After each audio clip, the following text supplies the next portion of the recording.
What's up, guys? It's your boy Sis. I just hit 4 months on keyboard and mouse, and as of recent, I've been getting a lot of questions about my transition to keyboard and mouse, so I wanted to make a video on how I got to where I am today, what binds I currently use, some struggles I dealt with when making the transition, as well as a few things I wish I knew when starting out. If you guys enjoyed the video or find it helps, drop a like and subscribe to catch future videos and tutorials similar to this. Thanks, guys. Enjoy.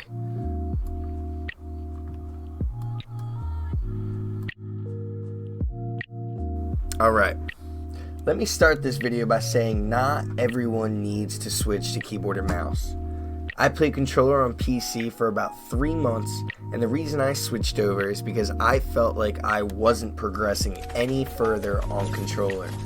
There are some amazing controller players nowadays, so don't feel like you have to switch to keyboard and mouse to be really good, because that's not always the case.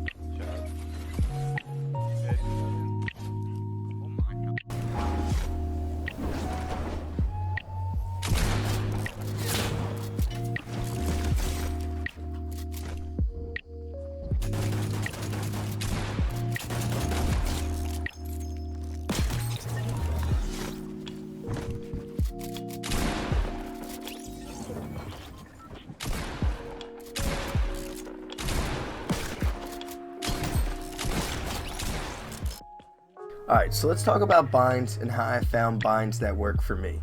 On the screen are my binds, as well as the cameras to help to give a better understanding throughout the video. One thing to note is I currently use the Logitech Hyperion Fury G402, very similar to the G502, and use the lower thumb button to crouch, as well as the back 2 thumb buttons for build binds. This is popular amongst pros because it allows you to divide your binds between both hands, giving you the ability to hit more buttons almost simultaneously. Alright, you want to go in creative and choose an open island. Everyone holds their keyboard different based on preference. For me, what felt comfortable was a more straight up and down position with my hand, and my keyboard slightly lower on the left side like shown in the video. This isn't as popular as a more tilted hand position on your keyboard, something like this, but at the end of the day, it's what feels best to you that matters. Once you have a comfortable positioning for your hand, you want to see what buttons are within reach of your fingers, taking a mental note especially of the buttons near your thumb and pinky. There will be a list of popular binds on the screen. For me, I personally like caps and shift, as well as F and V. A lot of content creators like Cypher PK, Tfue, Benji Fishy, Mr. Savage have recently switched binds, and that was all due to them realizing that control over movement at all times was essential for keeping up with the best of the best. My binds when first starting out were slightly flawed. That was due to my floor being on E and me preferring to build to my right when the option is available. With my floor being on E instead of Q, when doing 90s, I would only use W for forward momentum to bring me through my builds, causing me to hit the left wall when doing 90s. Once I realized this, I swapped my pyramid for my floor, freeing up the D key and allowing me to have a more diagonal movement and momentum, which is critical when you need to crank 90s in order to retake high ground.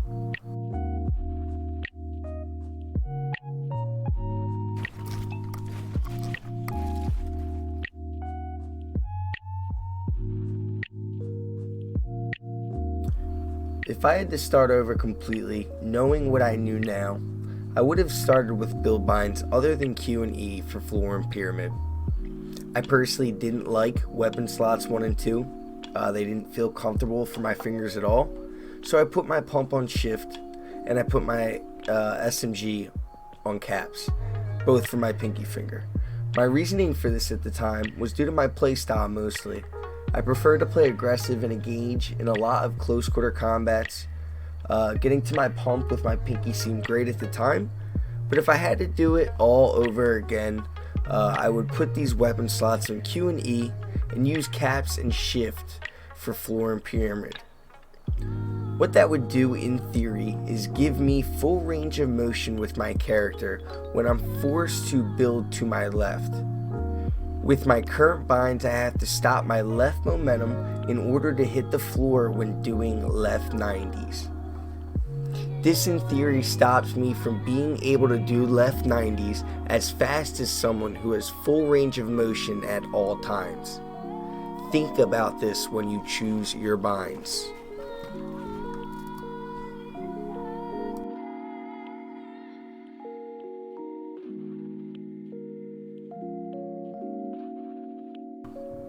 Aim.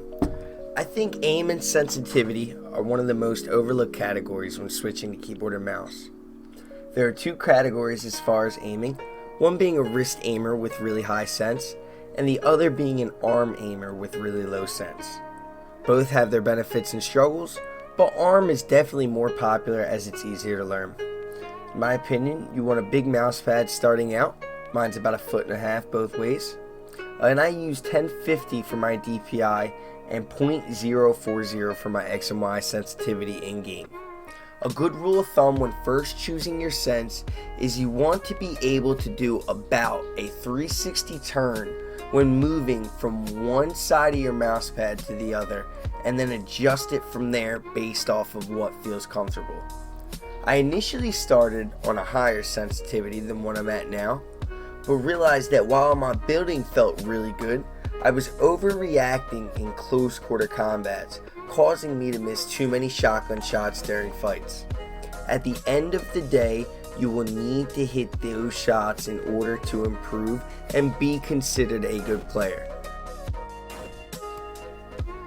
You can build all day long, but if you don't hit that critical shot when the opportunity presents itself, you may very well not make it out of that fight. Once I realized that, I lowered my sense and hit the aim trainings and creative courses for aiming practice until I felt like I had the muscle memory down for this sense. My advice? Don't switch sensitivities too often, and only change it once you're sure it is affecting your progression or holding you back in some way. Switching sensitivity too often can result in a longer transition when making the switch to keyboard and mouse.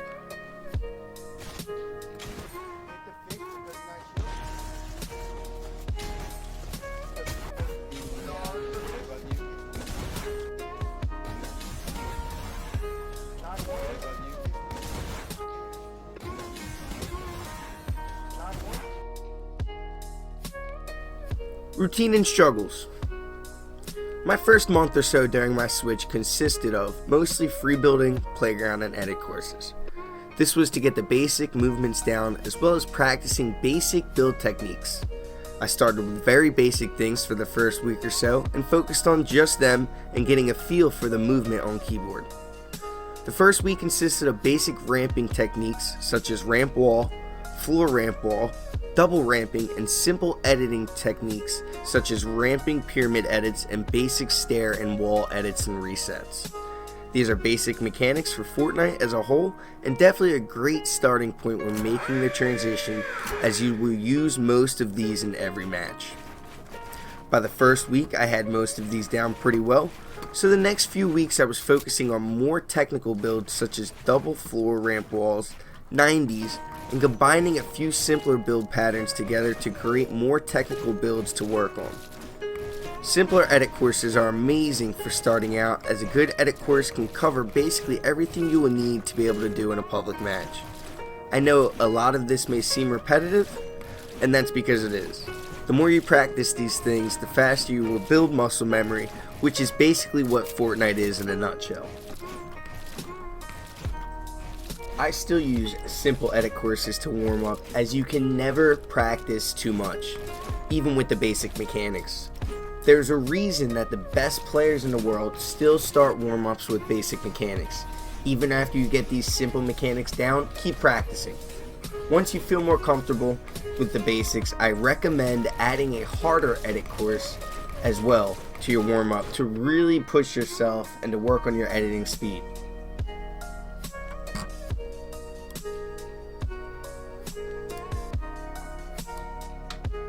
After a good session with edit courses, I would go into Playground for Zone Wars or an LTM mode such as Royal Rumble. Creative playgrounds and LTMs are amazing for practicing in-game plays and things that you've been working on without having to worry about the RNG and farming of public matches. I spent 90% of my first 2 months in creative and playground, as every time I went into a public match I would get bopped and mentally defeated due to my hands not doing what my brain wanted them to. For the most part, the players seem to be less skilled in LTMs, which makes it a great place to practice and gain confidence in your movements and builds. Which also brings me to my final topic, confidence.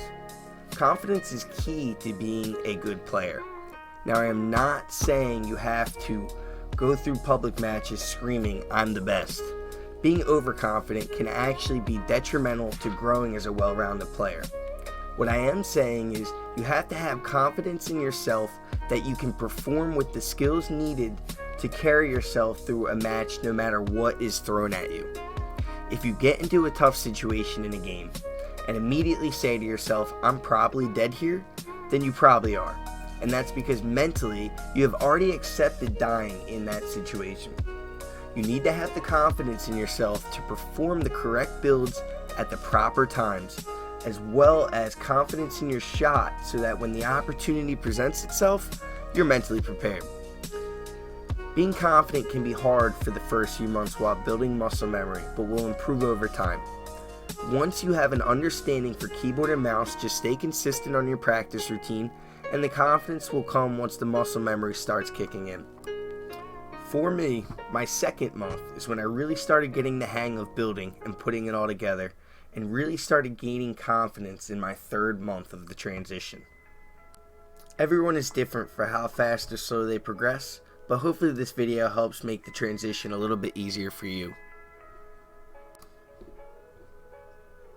This is my first ever tutorial, so if you enjoyed the video, please drop a like and subscribe to catch future tutorials and breakdowns similar to this. Any feedback is also appreciated, so please let me know what you liked about the video and what I can improve on in the future. If you have any questions or want a further explanation on anything, leave a comment and I'll do my best to answer it. I also stream on Facebook if you wanted to catch me live. You can search Sizzle Gaming on Facebook or type fb.gg/sizzlegaminglevelup, and I'd be happy to give you a more detailed explanation on anything you need help with as far as switching to keyboard and mouse. Link to my page will also be in the description. Thanks for watching, guys. See you on the next one.